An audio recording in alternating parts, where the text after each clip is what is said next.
Hostel ಕುರಿತು ಭಾಳಷ್ಟು ಪ್ರಶ್ನೆಗಳನ್ನು ಕೇಳ್ತಾ ಇದ್ದೀರಾ. ಇನ್ನೂ ಏನಾದರೂ ಇದ್ದರೆ ಈ ವಿಡಿಯೋ ಕೆಳಗೆ ಕಮೆಂಟ್ ಮಾಡಿ ಕೇಳಿ.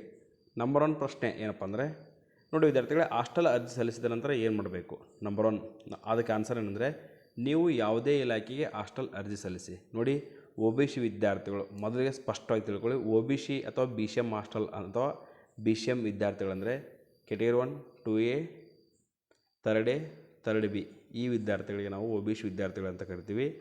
ಸಮಾಜ ಕಲ್ಯಾಣ ಇಲಾಖೆಯಡಿ ಪರಿಶಿಷ್ಟ ಜಾತಿ ವಿದ್ಯಾರ್ಥಿಗಳು ಅಂದರೆ SC ವಿದ್ಯಾರ್ಥಿಗಳು, ಪರಿಶಿಷ್ಟ ಪಂಗಡ ಕಲ್ಯಾಣ ಇಲಾಖೆಯಡಿ ST ವಿದ್ಯಾರ್ಥಿಗಳು ಮತ್ತು ಮೈನಾರಿಟಿ ಡಿಪಾರ್ಟ್ಮೆಂಟ್ ಅಥವಾ ಅಲ್ಪಸಂಖ್ಯಾತರ ಕಲ್ಯಾಣ ಇಲಾಖೆಯಡಿ ಮುಸ್ಲಿಮ್ಸ್, ಕ್ರಿಶ್ಚಿಯನ್ಸ್, ಜೈನ್ಸ್, ಪಾರ್ಸಿ ಈ ವಿದ್ಯಾರ್ಥಿಗಳು ಬರ್ತಾರೆ. ಇಲ್ಲಿ ಸ್ಪಷ್ಟವಾಗಿ ತಿಳ್ಕೊಳ್ಳಿ, ನೀವು ಅರ್ಜಿ ಸಲ್ಲಿಸಿದ ನಂತರ ಯಾವುದೇ ಡಿಪಾರ್ಟ್ಮೆಂಟಿಗೆ ಅರ್ಜಿ ಸಲ್ಲಿಸಿ. ಎಲ್ಲ ವಿದ್ಯಾರ್ಥಿಗಳು ಎಲ್ಲ ಡಿಪಾರ್ಟ್ಮೆಂಟಿಗೆ ಅರ್ಜಿ ಸಲ್ಲಿಸ್ಬೋದು. ಇಲ್ಲಿ ಸಲ್ಲಿಸಬಾರ್ದು ಅಂತ ರೂಲ್ಸ್ ಇಲ್ಲ. ಯಾಕಂದರೆ ನಿಮ್ಗೆ ಆಲ್ರೆಡಿ ಒಂದು ವಿಡಿಯೋದಲ್ಲಿ ತಿಳಿಸ್ಕೊಟ್ಟಿದ್ದೀನಿ. ಎಲ್ಲ ಹಾಸ್ಟೆಲ್ಗಳಲ್ಲಿ 25% ಅದರ್ಸ್ ವಿದ್ಯಾರ್ಥಿಗಳಿಗೆ ರಿಸರ್ವೇಷನ್ ಇರುತ್ತೆ. ಎಕ್ಸಾಂಪಲ್, BCM ಹಾಸ್ಟೆಲ್ ಇದೆ ಅಂದರೆ ಅಲ್ಲಿ 100 ಸೀಟ್ ಇದ್ದರೆ 25 ಸೀಟ್ಗಳು ಅದರ್ಸ್ ಅಂದರೆ SC, ST, ಮೈನಾರಿಟಿ ವಿದ್ಯಾರ್ಥಿಗಳಿಗೆ ರಿಸರ್ವೇಷನ್ ಇರುತ್ತೆ. 75% OBC ವಿದ್ಯಾರ್ಥಿಗಳಿಗೆ ರಿಸರ್ವೇಷನ್ ಇರುತ್ತೆ. ಹಾಗಾಗಿ ಪ್ರತಿಯೊಬ್ಬ ವಿದ್ಯಾರ್ಥಿಗಳು ಪ್ರತಿಯೊಂದು ಡಿಪಾರ್ಟ್ಮೆಂಟ್ ಹಾಸ್ಟೆಲ್ಗೆ ಅರ್ಜಿ ಹಾಕಿ. ಇದು ಭಾಳಷ್ಟು ನಿಮಗೆ ಹೆಲ್ಪ್ ಆಗುತ್ತೆ. ನೀವು ಅರ್ಜಿ ಸಲ್ಲಿಸಿದ ನಂತರ ಎಕ್ಸಾಂಪಲ್, ನೀವು ಮೈನಾರಿಟಿ ಡಿಪಾರ್ಟ್ಮೆಂಟಿಗೆ ಅರ್ಜಿ ಸಲ್ಲಿಸಿದ್ದೀರ ಅಂದರೆ ನೀವು ಹತ್ತಿರದ ತಾಲೂಕು ಅಲ್ಪಸಂಖ್ಯಾತರ ಕಲ್ಯಾಣ ಇಲಾಖೆ ಆಫೀಸ್ಗೆ ಹೋಗಿ ನಿಮ್ಮ ಎಲ್ಲ ಡಾಕ್ಯುಮೆಂಟ್ಸ್ಗಳನ್ನು ಸಬ್ಮಿಟ್ ಮಾಡಬೇಕು.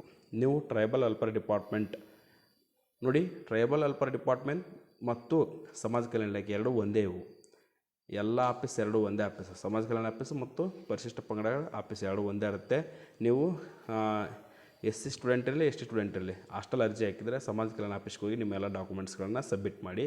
ಇನ್ನು OBC BCM ವಿದ್ಯಾರ್ಥಿಗಳಿದ್ದರೆ ತಾಲೂಕು ಹಿಂದುಳಿದ ವರ್ಗಗಳ ಕಲ್ಯಾಣಾಧಿಕಾರಿಗಳ ಆಫೀಸ್ ಅಥವಾ ತಾಲೂಕು ಹಿಂದುಳಿದ ವರ್ಗಗಳ ವಿಸ್ತರಣಾಧಿಕಾರಿಗಳ ಆಫೀಸಿಗೆ ಭೇಟಿ ನೀಡಿ ಡಾಕ್ಯುಮೆಂಟ್ಸ್ಗಳನ್ನು ಸಬ್ಮಿಟ್ ಮಾಡಿ. ಅಲ್ಲಿ ಈಗ ನಾನು ಡಾಕ್ಯುಮೆಂಟ್ಸ್ ಏನೇನು ಅಂತ ಹೇಳ್ಬೋದು, ಬಟ್ ಒಂದೊಂದು ತಾಲೂಕು ಆಫೀಸ್ನಲ್ಲಿ ಒಂದೊಂದು ಥರ ಡಾಕ್ಯುಮೆಂಟ್ಸ್ಗಳನ್ನು ಹೇಳ್ತಾರೆ. ಅವ್ರು ಏನು ರಿಕ್ವೈರ್ಮೆಂಟ್ಸ್ ಕೇಳ್ತಾರೆ ಆ ಎಲ್ಲ ಡಾಕ್ಯುಮೆಂಟ್ಸ್ಗಳನ್ನ ಕೊಟ್ಟು ನೀವು ಸಬ್ಮಿಟ್ ಮಾಡಬೇಕು. ನೀವು ಡಾಕ್ಯುಮೆಂಟ್ಸ್ ಕೊಡದೇ ಇದ್ದರೆ ನೀವು ಹಾಸ್ಟೆಲಿಗೆ ಸೆಲೆಕ್ಟ್ ಆಗೋಲ್ಲ. ಯಾಕಂದರೆ ನಿಮ್ಮ ಡಾಕ್ಯುಮೆಂಟ್ಸ್ಗಳನ್ನು ಸ್ಕ್ರೂಟ್ನಿ ಮಾಡ್ತಾರೆ, ಎಲ್ಲ ವೆರಿಫಿಕೇಷನ್ ಮಾಡ್ತಾರೆ. ಎಲ್ಲ ನೀವು ಅರ್ಜಿ ಸಲ್ಲಿಸಿರ್ತಕ್ಕಂಥ ಮಾಹಿತಿ ಮತ್ತು ನೀವು ಕೊಟ್ಟಿರ್ತಕ್ಕಂಥ ಡಾಕ್ಯುಮೆಂಟ್ಸ್ಗಳನ್ನು ಮ್ಯಾಚ್ ಮಾಡಿ ಎಲ್ಲ ಓಕೆ ಇದ್ದರೆ ಮಾತ್ರ ನಿಮಗೆ ಹಾಸ್ಟೆಲ್ಲು ಅಪ್ರೂವಲ್ ಮಾಡ್ತಾರೆ. ಅದಕ್ಕಾಗಿ ಪ್ರತಿಯೊಬ್ಬ ವಿದ್ಯಾರ್ಥಿಗಳು ಕೂಡ ಏನು ಮಾಡಿ, ನೀವು ಅರ್ಜಿ ಸಲ್ಲಿಸಿದ ನಂತರ ಆಫೀಸಿಗೆ ಡಾಕ್ಯುಮೆಂಟ್ಸ್ಗಳನ್ನು ಕೊಟ್ಟು ಬನ್ನಿ ತಾಲೂಕು ಆಫೀಸ್ಗಳಿಗೆ. ಸರ್, ನಾವು ಡಾಕ್ಯುಮೆಂಟ್ಸ್ಗಳು ನಂಬರ್ 2 ಸರ್, ನಾವು ಡಾಕ್ಯುಮೆಂಟ್ಸ್ಗಳನ್ನು ತಾಲೂಕು ಆಫೀಸಿಗೆ ಕೊಡೋ ಬದಲು ಹಾಸ್ಟೆಲ್ಗೆ ಡೈರೆಕ್ಟಾಗಿ ಕೊಡ್ಬೋದಾ? ನೋಡಿ, ಇದು ಕೆಲವೊಂದಿಷ್ಟು ಕಡೆ ಅವೈಲೇಬಿಲಿಟಿ ಇರುತ್ತೆ. ಈ ಉದಾಹರಣೆಗೆ ಹೇಳ್ಬೇಕಂದ್ರೆ, ಸಮಾಜ ಕಲ್ಯಾಣ ಇಲಾಖೆ ಮೆಟ್ರಿಕ್ ಪೂರ್ವ ಹಾಸ್ಟೆಲ್ಗಳಿಗೆ ಡೈರೆಕ್ಟ್ ಅಡ್ಮಿಷನ್ ತೊಗೊಂಡಿದ್ದಾರೆ. ಯಾವುದೇ ಅರ್ಜಿ ಇಲ್ಲದೆ ಡೈರೆಕ್ಟ್ ಅಡ್ಮಿಷನ್ ತೊಗೊಂಡಿದ್ದಾರೆ. ಇದನ್ನು ಆಯಾ ತಾಲೂಕು ಮತ್ತು ಆಯಾ ಹಾಸ್ಟೆಲ್ಗಳಿಗೆ ಭೇಟಿ ನೀಡಿ ಮಾಹಿತಿಯನ್ನು ಪಡ್ಕೊಳ್ಬೇಕು. ನೀವು ಹೆಂಗೆ ಸರ್, ನಾವು ಹಾಸ್ಟೆಲ್ ಅರ್ಜಿ ಹಾಕಿದ್ವಿ, ಏನು ಇಲ್ಲಿ ಹಾಸ್ಟೆಲಲ್ಲಿ ಕೊಡಬೇಕು ಅಥವಾ ತಾಲೂಕು ಆಫೀಸಿಗೆ ಕೊಡಬೇಕಂತ ಮಾಹಿತಿ ಕೇಳಿ ಅಲ್ಲಿ ಇದನ್ನು ಸ್ಪಷ್ಟ ಪಡ್ಕೊಳ್ಳಿ. ಯಾಕಂದರೆ ಇದಕ್ಕೆ ಸ್ಪಷ್ಟವಾದ ಆನ್ಸರ್ ನಮ್ಮ ಬಳಿ ಇಲ್ಲ. ಹಾಸ್ಟೆಲ್ ಲಿಸ್ಟ್ ಯಾವಾಗ ಬಿಡ್ತಾರೆ ಸರ್? ನಂಬರ್ 3 ಪ್ರಶ್ನೆ, ಹಾಸ್ಟೆಲ್ ಲಿಸ್ಟು ಯಾವಾಗ ಬಿಡ್ತಾರೆ? ಇದು ಡಿಪೆಂಡಿಂಗ್ ಆನ್ ಆ ಡಿಪಾರ್ಟ್ಮೆಂಟು ಮತ್ತು ಆ ತಾಲೂಕು ಮೇಲೆ ಡಿಪೆಂಡಿಂಗ್ ಆಗಿರುತ್ತೆ.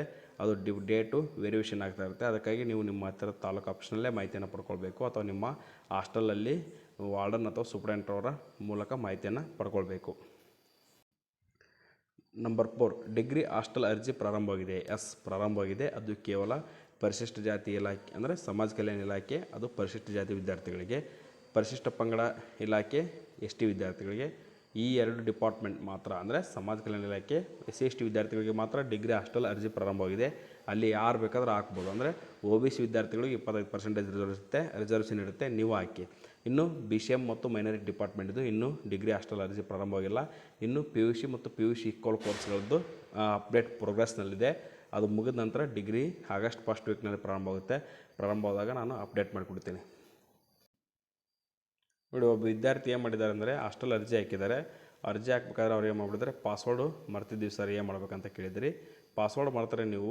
ನೋಡಿ ವಿದ್ಯಾರ್ಥಿಗಳಿಗೆ, ಅದಕ್ಕೆ ಇಲ್ಲಿ ಮೊನ್ನೆ ಆಪ್ಷನ್ ಕೊಟ್ಟಿದ್ದರು, ಒಂದು ಆಪ್ಷನ್ ಇತ್ತು, ಬಟ್ ಈಗ ಅಲ್ಲಿ ಆಪ್ಷನ್ ಕಾಣ್ತಾ ಇಲ್ಲ.